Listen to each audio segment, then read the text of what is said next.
yang dijanjikan rumah duafa dalam kampanye dan RPJM itu jelas tertera, hak-hak mereka selalu tertunda-tunda.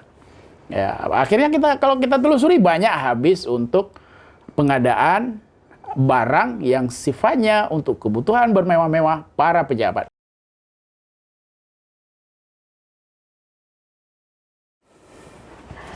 Assalamualaikum warahmatullahi wabarakatuh. Rekan Lon, tamu Pehtem Lom Uronyo edisi Kamis 22 Juli 2021 episode ke-58. Masih dalam suasana Idul Adha. Mohon maaf dan batin pastinya, saya Indra Sekasari mewakili seluruh tim Pehtem. Dan kita hari ini membahas masih dalam suasana Lebaran, pemirsa, dengan Bang Syakya.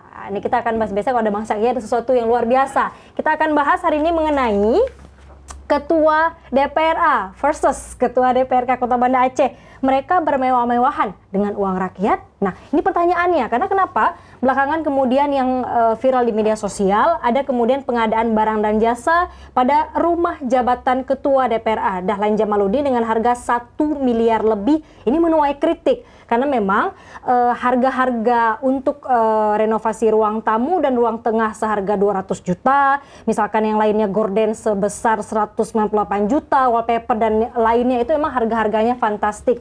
Dan juga Ketua DPRK memang mobil dinasnya itu kita lansir nih dari LPSE itu sampai dengan 900 juta. Kita akan bahas ini dengan Bang Syakya. Assalamualaikum Bang Syakya. Waalaikumsalam warahmatullahi wabarakatuh. Lebaran bersama Bang Syakya kita nih Bang. Iya. Mohon maaf lahir dan batin ya. Minal aizin wal faizin. Minal aizin wal faizin Bang. Masih dalam suasana raya Bang. Hana kampung? Kalinya Hana. Tak ikut edaran. Edaran. Tak ikut di rumah saja. Sama Pehtem saja. Pehtem saja. Ya sama Pehtem Bang kalinya laro rayanya. Ya memang viral Bang. Dalam bulan ini memang kemudian yang heboh waktu itu isi mobiler nih dari rumah Ketua DPRA. Di kondisi sekarang Bang, gimana ini Bang di kondisi sekarang? Kondisi memang cari uang rakyat memang juga tertatih-tatih, tapi ada memang di sisi lainnya kondisi yang begini Bang Syakya. Ya, untuk yang data soal pengadaan barang ya untuk kegiatan rehab rumah dinas Ketua DPRA itu memang saya yang merilis ya, saya yang menginikan ke publik melalui media sosial. Itu ada korelasinya sebelumnya. Waktu itu saya juga mempublis pengadaan bathtub, kamar mandi rumah dinas gubernur begitu. Kemudian ada pengadaan HP untuk pejabat di salah satu SKPA. 20 juta. 20 juta per unit, ada 4 unit. Ya. Nah, waktu itu banyak juga yang mempertanyakan kenapa hanya eksekutif, ya kan? Saya sebenarnya sudah mengumpulkan datanya begitu terkait termasuk yang Ketua DPRA. Ya cuma kan nggak mungkin dalam satu waktu kita hajar dalam sekaligus begitu. Berarti ada timing hajarnya. Iya, harus ada timingnya. Kalau enggak ini kan nggak menjadi ini kan nggak menjadi. Kalau bukan Bang Syakya namanya. Iya, ya kan kita harus ada fasenya lah, ada bertahap lah begitu kan. Nah, waktu itu ya saya kumpulin, saya cari datanya di Sirup, ya kita dapat datanya ternyata kalau secara item lebih banyak di rumah dinas Ketua DPRA, ya kan. Dan untuk mengimbangi karena kita sudah dianggap menghajar Pak Gubernur sebagai kepala daerah, kita juga tampilkan ini loh yang di rumah Ketua DPRA-nya dari legislatif. Jadi berimbang lah, ya kan. Kita berusaha untuk tetap berimbang. Jadi bukan hanya Pak Nova aja ini. Bukan hanya Pak Nova aja. Padahal juga dihajar. Iya, kalau itu tidak kebijakan yang tidak pro pada itu konteksnya ya lah gerakan Don, bukan konteks menghajar apa, tapi kalau tidak sesuai dengan bukan pro rakyat, kemudian itu yang kita kemudian harus garis bawahi. Iya, ini kan soal yang pertama adalah sense of crisis. Soal seperti disebut tadi dalam masa pandemi. Ya seharusnya kan pemerintah ya baik itu eksekutif maupun legislatif ya mengutamakanlah kepentingan kebutuhan rakyat di tengah masa pandemi ini. Harus tahu skala prioritasnya, urgensinya yang mana. Nah, menurut kita kalau fasilitas-fasilitas untuk memenuhi hasrat bermewah-mewah dengan uang rakyat itu kan sesuatu yang tidak patut, tidak lazim begitu di tengah penderitaan rakyat saat ini begitu. Baik, di tengah kondisi yang ada ya Bang, itu Iya, dia di poin tengah kita. kondisi. Terus kemudian Bang, penting juga Bang, kita Rakanlon tahu, Iya. sebenarnya standar itu berapa kalau yang dianggarkan untuk pemerintah daerah, katakan untuk eksekutif, legislatif, misalkan kayak tadi, wajarkah kalau isian rumah ketua DPR itu sampai 1 miliar lebih katakan, atau misalkan yang ketua DPRK itu misalkan rehab rumahnya sampai 2,7, mobil dinasnya sampai 900 juta, itu wajar, standar kah harga? Iya, begini ya. Kalau menurut saya, itu ada yang wajar, ada yang tidak wajar. Oke, wajarnya di mana dulu nih Bang? Iya, misalnya ada item rehab ya, apa di situ apa itemnya itu? Yang mana? Yang ketua DPRK? Yang ketua DPRA. DPRA, oke, Bang. Berarti Pak Dahlan nih. Oke. Ada ini ya, ada listingnya. Oke, ada kemudian Bang yang sampai hari ini, yang listing ini. Ya, Oke. misalnya ini ya kan, Oke. renovasi ruang tamu dan ruang tengah. Saya pikir itu wajar. 200 juta wajar. Masih wajar lah. Nah, tetapi ini kan ada item lain yang penempatannya juga di situ. Ya katakanlah meja itu sofa ruang tamu.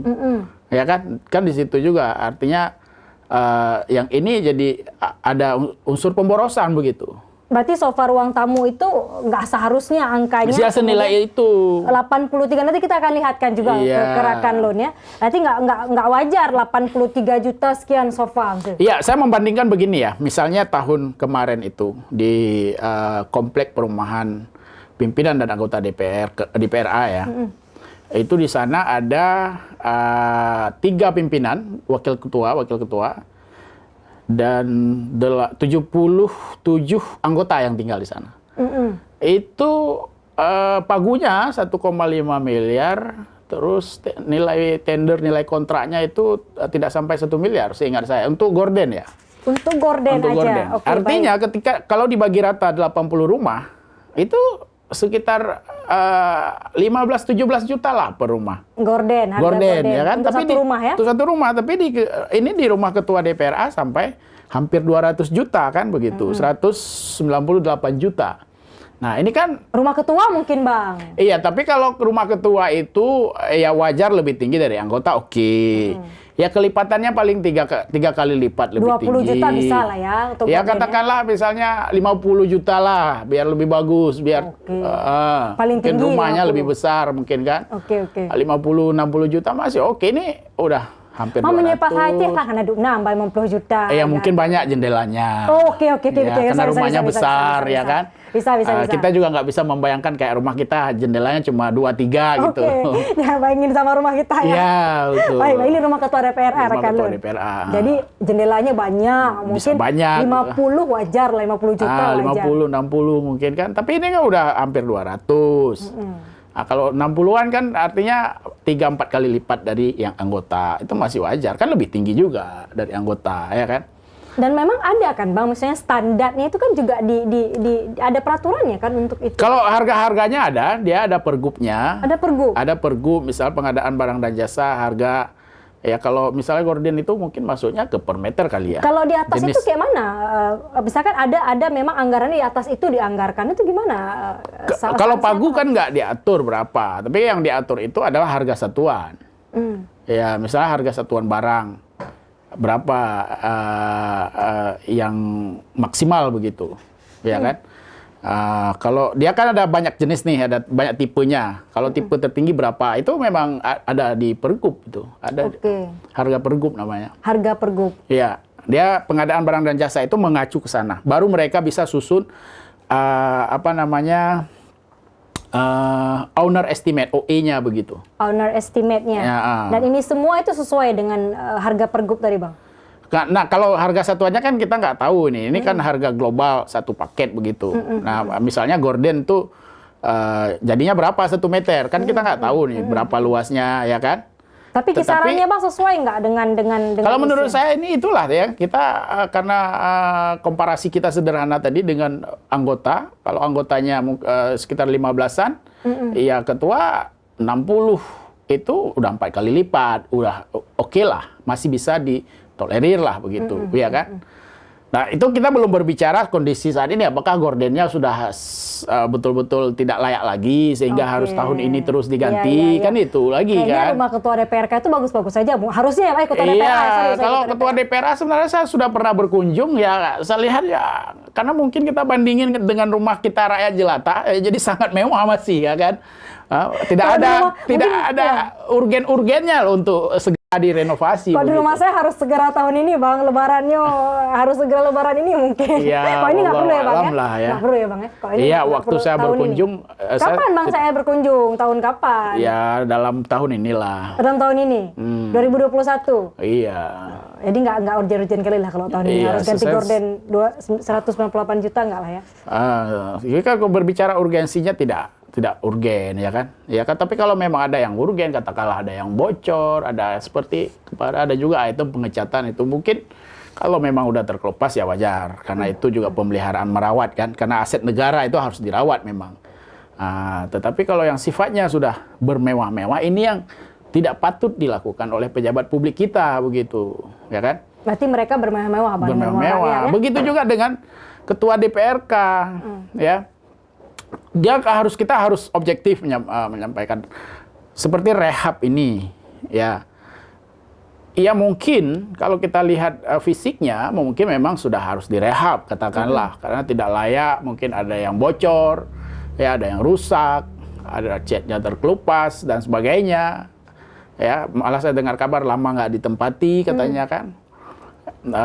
Wajar sebenarnya kalau misalnya ada kegiatan tersebut. Tapi mungkin wajar lah, Bang, kalau misalkan tapi kan ada tapinya tuh. Ada tapinya lagi. Ada tapinya ya kan. Ya jangan juga anggarannya juga terlalu besar, ya kan, sekaligus begitu. Karena Banda Aceh seperti kita tahu ini saat ini ya pernah zona merah COVID, sekarang ada penetapan PPKM yang level berapa itu Banda Aceh. Pokoknya ada PPKM, ada pemberlakuan PPKM di sini.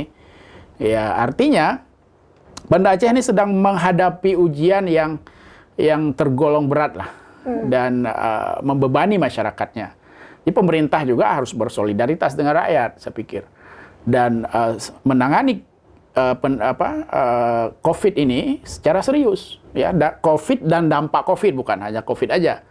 Ya, karena dampak COVID akan, kalau dibiarkan terus-menerus, ini akan mengganggu perekonomian masyarakat Banda Aceh dan nantinya itu akan berpengaruh kepada PAD.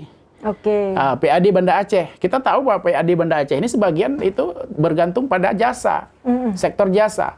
Nah, kalau ini terus-menerus terjadi, sektor ekonomi itu menurun begitu, dan jasa yang ada di Banda Aceh ini juga tidak jalan, otomatis pendapatan Pemko Banda Aceh berpengaruh ke pendapatan ya, Bang. Artinya harus ada skala prioritas dalam penanganan. Nah, katakanlah seperti ini. Oke lah, ini untuk menyelamatkan dulu, jangan sampai rusak. Katakanlah ya anggarkan dulu 1 miliar tahun depan, sisanya begitu. Mungkin mau dibuat langsung, Bang, kan ini kan masalah rehab. Kok tadi kan isian beda, Bang. Ini rehab rumah, mungkin dengan anggaran itu terlalu besar ya. Iya, kalau 2,7 miliar ya, kalau kita bangun baru itu udah, kalau katakanlah harga per meternya 5 juta itu udah berapa ya? Ya kan? Udah tipe 500. Besar loh rumah baru itu. Tipe 500. Tipe 500 malah oke. Iya, bangun baru itu kan. Kan nggak beli tanah lagi itu. Iya, Bang. Ini ke rumah ketua DPRK, Bang. Tapi ketua DPRK yang lama, Bang, nganggarkan nggak untuk rehab ini? Kok rumah ketua DPRK yang lama nih, Kota Banda Aceh ini? Iya, berarti kan nggak mungkin sudah lama nggak pernah direhab secara fisik ya. Kalau ini kalau Banda Aceh, kalau saya lihat itu dia tender proyek fisik lah begitu, konstruksi ya, mungkin di dalamnya ada item katakanlah semacam mobiler, bisa jadi ya kan. Tetapi itu seperti yang saya sampaikan tadi ya, kalau memang katakanlah kita harus melihat skala prioritas. Baik, balik lagi ke solidaritas tadi poinnya, skala sense of crisis lah, ya kan. Pemko Banda Aceh ya sering, ya kalau kita lihat nih pengumuman COVID misalnya, itu selalu yang paling banyak itu kasusnya Banda Aceh kalau di Aceh, ya kan. Artinya Banda Aceh ini punya beban besar dalam penanganan COVID ini. Harusnya kita fokus ke situ dulu. Nah, kalau itu selesai, ya ketika ini semua kembali settle seperti semula, ya silakan. Oh, ini udah jadi belum Bang? Ini gimana ceritanya? Apakah kemudian ketua DPRA minta maaf kan? Kemudian Iya, pernah terus bikin, kemudian minta maaf saya nggak dikonfirmasi ke saya, gitulah intinya. Katanya begitu. Katanya begitu. Sekwan tidak mengkonfirmasi ke ketua DPRA. Oke, gitu terus ini misalkan ketua DPRK juga, misalkan nih kita masih sebagai rakyat kita masih positif. Ya paling thinking nggak saya lah. berharap begini ya, ada semacam klarifikasi. Oke. Apa aja yang dilakukan, urgensinya apa, ya kan? Ya kalau memang ternyata setelah diuji itu urgensinya kurang, ya saya pikir tidak ada salahnya ketua DPRK juga minta maaf kepada masyarakat, walaupun ini sudah terlanjur dikerjakan, sudah terlanjur dibangun begitu. Bisa nggak Bang kalau seandainya nih masih bisa dibatalkan nih, kita masih positive thinking nih masyarakat nih kan? Saya nggak tahu Terus posisi. balik misalkan itu refocusing gitu ke COVID itu bisa nggak di tahun ini? Iya, tapi biasanya kalau sudah dieksekusi, sudah jalan di lapangan itu nggak aturan yang dikeluarkan oleh Menteri Keuangan juga tidak masuk dalam item refocusing begitu. Oke, berarti nggak bisa lah ya. Iya. Bang, saya update yang ini yang ketua DPRA gimana? Yang mana gimana? Bisa nggak? Saya itu udah dikerjain yang isi dalamannya, mobilernya. Terakhir ya, yang saya update waktu itu ada 2 yang sedang diproses di LPSI. Dia karena itu PL semua, ya pengadaan barang dan jasa bentuknya PL semua, penunjukan langsung begitu. Penunjukan langsung. Oke. Tetapi dia kan tetap harus melalui penunjukannya tetap ini di LPSI lah, terrekod lah di LPSI begitu. Jadi saya lihat ada 2 item yang sedang berproses waktu itu, tapi tiba-tiba sempat hilang. Nah saya nggak tahu apakah itu kemudian di take down atau memang sudah selesai prosesnya begitu. Oh, itu di take down kenapa? Karena udah minta maaf? Ya mungkin karena sudah ribut-ribut itu. Ya kan, Karena keluar take down, saya ya, nih, jangan-jangan. take down dulu, nanti kalau sudah senyap lagi Ron, bisa Bangga tadi tuh mungkin. nih Ron yang ada. Iya. Jadi ya posisinya ya kita berharap ya yang urgen saja yang dieksekusi, tetapi yang belum begitu dibutuhkan, apalagi kita dengar kemarin waktu pernyataan ketua DPRA itu menyampaikan bahwa dia tidak butuh, ada item-item yang dia tidak butuh katanya. Misalnya karpet, ya, dia nggak butuh karena merokok gitu. Betul. Nanti kena karpetnya. Sofa juga masih bagus gitu. Lemari juga dia masih bisa terima yang itu. Artinya yang bisa dia terima itu kan jangan dieksekusi lagi. Udah nanti di perubahan anggarkan untuk yang lain. Kasihan itu masyarakat, ya rakyat miskin yang dijanjikan rumah duafa dalam kampanye dan RPJM itu jelas tertera, hak mereka selalu tertunda-tunda. Ya, akhirnya kalau kita telusuri banyak habis untuk pengadaan barang yang sifatnya untuk kebutuhan bermewah-mewah para pejabat. Konsumtif. Konsumtif. Ya kalau ini belum habis di SKPA itu banyak juga itu yang begitu. Mobil dinas. Hah? Macam dapat duit dong. Ya kita cari timing yang tepat lah. Kalau lebaran kan orang lagi lebaran nggak seru lah. Habis lebaran berarti ya. Habis lebaran. Apalagi yang mau dikeluarin? kita kumpulkan dulu datanya. Ya kita harus memvalidasi itu. Iya, itu jangan yang sampai pasti. kita keluarkan. Nanti dibawa termang ya Sak Rizal. Oh iya, itu bagian dari ikhtiar kita. Biaya capeknya itu aja. Ya, kita kan minta dibayar sama siapapun iya, kan. jangan nanti orang asal ambil aja ya Bang. Iya, asal ambil aja kan. Kita nyari itu.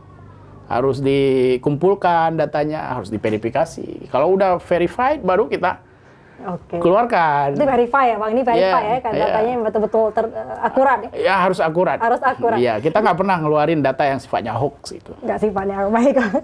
Ini 2,7, 1,2 kemudian yang kita tahu lah 1,2 1 miliar lebih Bang. 1,7 ini ya kalau yang ini ya. DPR 1,7 malah. Yang rumah dinas ketua DPR 1,7. 1 miliar lebih itu 1,7 angkanya. 1,7 angkanya. Ya itu ada item lain. Ya, apa ada itu, Bang? item. Yang di sini kan kita tahu yang 1 miliar lebih lah yang kemudian di media kita bisa lihat sama-sama. Iya, ini pengadaan ya. Ini itemnya pengadaan, 12 item ini sifatnya pengadaan. Tapi ada sekitar 5 atau 6 item lagi yang sifatnya swakelola. Artinya apa itu Bang? Kalau 6 item lagi apa itu pointernya? Pointernya saya agak lupa sedikit, tapi di antaranya itu pengadaan alat pecah belah, ya piring-piringan itu. Piring? Ya, sekitar 80 juta itu. Pinggan 80 juta? Iya, itu kemudian ada bandwidth ya, bandwidth Apa itu internet ya. Bandwidth internet sekitar 190 jutaan begitu. Kemudian ada ya renovasi juga kayaknya, atau pemeliharaan, bahasanya pemeliharaan. Oke, sekitar 200, hampir 200 juta. Orang pegah jual balung, temu bayangkan pinggan sekitar pada 20 juta. 80 juta. Pulau-pulau bandwidth internet. Internet lah. Oke. Dan ada TV juga masuk di situ paket berbayar, televisi berlangganan. Oh, TV berlangganan. Oke. Itu juga ada itemnya. Ini udah mau 80 juta ya? Enggak, itu lain lagi item. Oh, lain lagi itemnya, baik. Sampai item sedot tinja. Tapi itu kecil. Masih wajar kalau menurut saya. Cuma keluar dia semua itemnya itu. Padi harga sedot tinja rumah DPR, ketua DPR. Saya nggak tahu ya, sekitar saya nggak ingat persis ya, antara 1,5 atau 2,5 begitu. 2,5 apa ini? Juta. 2,5 juta? Iya. 2,5 juta. Mungkin banyak, sering kali banyak tamu yang datang ya kan. Okay. Setahun harus sedot sampai berapa kali begitu ya kan. Ya kan. Baik. Bang, ini ada VV-nya nggak di lain? Kan banyak yang kaya nih, Bang. Itu kalau dugaan-dugaan orang kan yang pengadaan ini kan pakai jasa pihak ketiga. Ya biasa ada dugaan-dugaan, biasa ada feedback-nya lah untuk yang kasih kerjaan bagi ini masuk juga lah ke sini ya, makanya mungkin angkanya banyak gitu jadinya ya. Iya, memang kan setiap pagu anggaran ini yang jadi kemudian dikontrakkan ke pihak ketiga itu selalu sudah memasukkan angka keuntungan gitu. Angka PPN, pajaknya, PPH diperhitungkan di situ kan. Pajak lain itamang cikenan itu aja? Ya, kalau PPN wajib memang kan. Kalau pajak yang lain itu? Pajak-pajak yang lain itu kan pajak-pajak ilegal. Pajak ilegal itu wajar itamang genong maksud?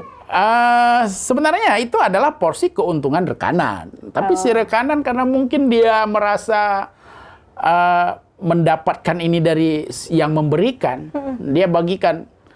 Oh, mesti menolak cerita ji. Iya. Lo you baro ni kan. Jadi kemudian lo nauntung kerana mesti padi. Lo nauntung 10 mesti. Lo bagi kerana 5. Oh, menang berarti tamang lo mbak lo 5 sebenarnya. Tapi dalam menyota mekat engko data mekatnya ada masalah. Masalah lagi kan. Baik. Yang melibatkan penyelenggara negara. Peng soalnya nah. Kalau melibatkan penyelenggara negara dapat itu sudah gratifikasi. Sudah masuk suap. Sudah masuk korupsi. Sebalik kelongnya lo suap mesti lo. Itamang mbak lo yang korupsi berarti lo. Mioron pejabat publik. Tapi mioronnya sebagai pedagang biasa, swasta ya wajar aja. Oke. Berarti peng baliknya lah kemudian. Karena pejabat publik ini kan hak-hak dia itu sudah dibayar oleh negara begitu.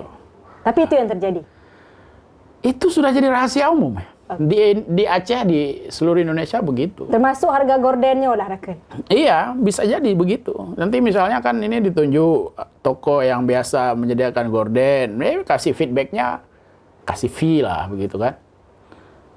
Kan itu yang sudah jadi rahasia umum. Sudah jadi rahasia umum. Oke, Bang. Ya, kalau kita bilang nggak ada ya hampir nggak mungkin. Iyalah. Nah, ini yang begini-begini, yang triliunan aja. Nalom lain, triliunan. Iya, kalau misalnya ini ya, yang kita soal di rumah pimpinan DPRA misalnya, ada anggaran logistik 2,5 miliar. Logistik. Nyampu logistik. Untuk 4 rumah pimpinan DPRA. 4 pimpinan DPRA 2,5 miliar. 5 miliar. Ya. Apa itu? Ya mungkin beli makanan, minuman. Pendek wateji padi trip itu sampai setahun. Selama 4 rumah setahun 2,5 miliar. Ya mungkin rumah ketua 1 miliar, rumah wakil ketua 500 mungkin gitu. Mungkin. Ya katakanlah lebih kurang lah. Harus ya verify kan? Bang. Iya, tapi karena saya nggak dapat data yang di breakdown, dapat datanya pagunya karena dia kan sifatnya tergantung realisasi kan. Misalnya bulan ini realisasi belanja logistik di rumah ketua DPRA 100 juta. Mereka cairkan. Oke. Kan karena swakelola bentuknya. Dia tidak di pihak ketiga kan. Berarti kok sampai 500? Artinya itu pagu yang disediakan. Oke. Ya bisa saja realisasinya misalnya 2 miliar, realisasinya 1,5. Nah kita mintalah kepada mereka ya di tengah pandemi ini ya sebagai bentuk solidaritas kepada rakyat, ya belanjanya jangan boros-boros lah. Iyalah. Ya, walaupun pagunya 2,5 miliar, realisasinya 1 miliar, 1,5 udah cukup lah tahun ini. Kan nggak kemana-mana juga. Betul, Kan nggak boleh banyak juga orang bertamu sekarang lagi COVID. COVID, Di rumah saja. lagi prokesnya diperketat dan sebagainya, kayak kan? Oke. Nah, jangan nanti orang yang datang sedikit, Iya. tapi belanja kok masih banyak begitu. Ya, ada video nih Bang, ada video di Instagram tuh ya. Iya. Ada video yang bagus sekali tuh. Jadi kan orang beli nih, Iya. beli itu dari pedagang kecil lah. Iya, Jadi betul. waktu dia tanya berapa harganya Bu? 5.000. Kok bisa 5.000? Janganlah 5.000. Ibunya takut kan mau ditawar lagi Kemahalan. dengan kondisi sekarang kan. Iya, Rupanya tahu Bang apa yang Iya. dibilang Bang. Oh 100.000 aja lah. Ada yang orang lain yang beli juga. Ya. Jangan kok 100.000, 200.000, 300.000. Akhirnya bilang, udah bu. Mungkin gitu ya Bang. Saya membayangkan mungkin pejabat-pejabat kita kalau jadi yang belinya akhirnya tuh si ibu Bang dikasih uang 500.000 nih sama pembelinya. Baikli dok. Itu di mana tuh? Ada Bang video beredar nanti mungkin kita bisa sampaikan Bang. Jadi yang mau disampaikan nih Bang mudah-mudahan gitu ya Bang pejabat kita. Jadi uang-uang tadi Iya, yang balik-balik benar. Maksudnya balik itu inilah ya. Beli apa gitu mungkin, beli kacang mungkin iya ada lah mesti kan. Itu kan kalau konteksnya lagi berinteraksi dengan pedagang-pedagang kecil. Iya, atau paling nggak rumah duafa itu jadilah gitu mungkin ya. Ya misalnya kalau kita bisa dihemat yang pagu belanja logistik tadi yang 2,5 M, betul. misalnya bisa berhemat 1 M misalnya, udah dapat sekitar 11 unit rumah, 11-12 unit rumah. Ya, itu yang kita dorong gitu. Iyalah. Jadi bukan nggak boleh sama sekali, ya itu memang hak mereka. Betul. Diatur oleh negara, diberikan oleh negara, diatur oleh peraturan perundang-undangan. Iya, tetapi jangan juga jor-joran di tengah masa pandemi ini, itu yang kita dorong. Bermewah-mewahan Iya, jangan ya misalnya pengadaan mobil tadi kan. Tapi pengadaan mobil itu memang gini dia, ada perpres yang mengatur. Misalnya pejabat eselon 1 pagunya itu sekitar 700-an. 700-an juta lah begitu. 700 lebih sedikit. Kalau eselon 2 500-an. Ya, eselon 2 kalau di Aceh kan kepala dinas. Oke, kalau ketua DPRK Bang? Nah, itu saya nggak bisa konversi. Mungkin saya nanti perlu pelajari lagi. Ketua DPRK itu levelnya selevel eselon 1 kah atau yang lainnya begitu. Oke, berarti 900 juta itu wajar. 900 juta kalau kita bandingkan dengan ketua DPRA masih wajar ya. Ketua DPRA berapa Bang mobil dinasnya? Mobil dinas ketua DPRA kalau tidak salah 1,8. 1 miliar 800 juta. Kalau ke wakilnya 1,5. Oh, berarti DPRK boleh lah ya 900 juta. Kalau kita nggak menyoal DPRA, berarti DPRK juga masih wajar. Kalau kita Tapi kalau kita soal DP ini juga harus ini balik lagi ini soal sensitivitas, sense of crisis di tengah pandemi. Betul. Ya mungkin mobil dinasnya bisa tahun depan lah. Iya. Apalagi kan misalnya nih, ini kan tadi ada rehab rumah dinas 2,7. Oke, tahun ini rehab rumah dinas. Mobil dinasnya tahun depan. Jangan disekaligus-kan begitu. Di kondisi yang sekarang. Artinya disitulah ruang sensitivitas seorang pimpinan DPR, apalagi beliau wakil rakyat. Oke. Ya, yang diantar rakyat untuk memahami kondisi rakyat, untuk memperjuangkan aspirasi rakyat. Baik, poinnya tadi Bang ya, urgensinya apa, skala prioritasnya apa, atau solidaritas lah. Solidaritas dengan sense of crisis. Iya, dengan apa yang dihadapi oleh masyarakat. Kita tahu lah ekonomi terpuruk ya kan. Apalagi sekarang Banda Aceh menerapkan pembatasan jam jualan hanya sampai jam 9 malam. Iya.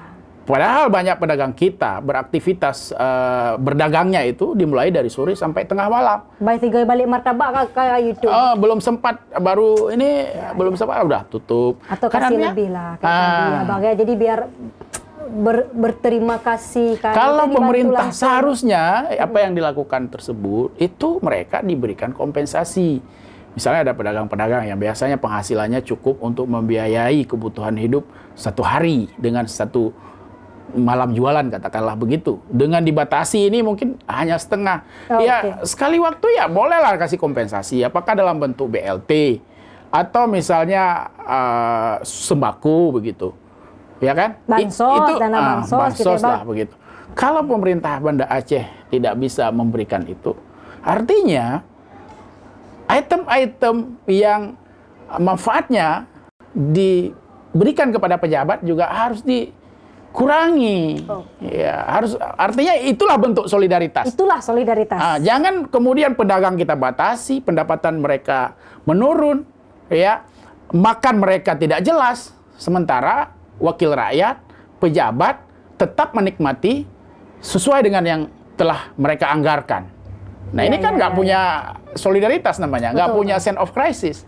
Ya, itu di Instagram tuh juga banyak, Bang. Misalkan fotonya ada 2 tuh, Bang, di crop kan, saya di atas. Oh, alhamdulillah, nak, ayah kita bisa di rumah aja gitu. Ini yang punya gaji bulanan ceritanya, betul. yang di bawah misalkan mak lapar kata anaknya. Terus kata mamanya, maaf ya, nak, ini odong-odong ayah nggak bisa keluar. Nah, jadi gitulah poinnya. Jadi sense of crisis ya, Bang. Sense of crisis ya. Itu yang kita tuntut dari pejabat dan wakil rakyat kita di tengah penderitaan rakyat dalam masa pandemi COVID-19 ini. Baik. Yang tadi baik, Bang Cahya. Terima kasih banyak, Bang.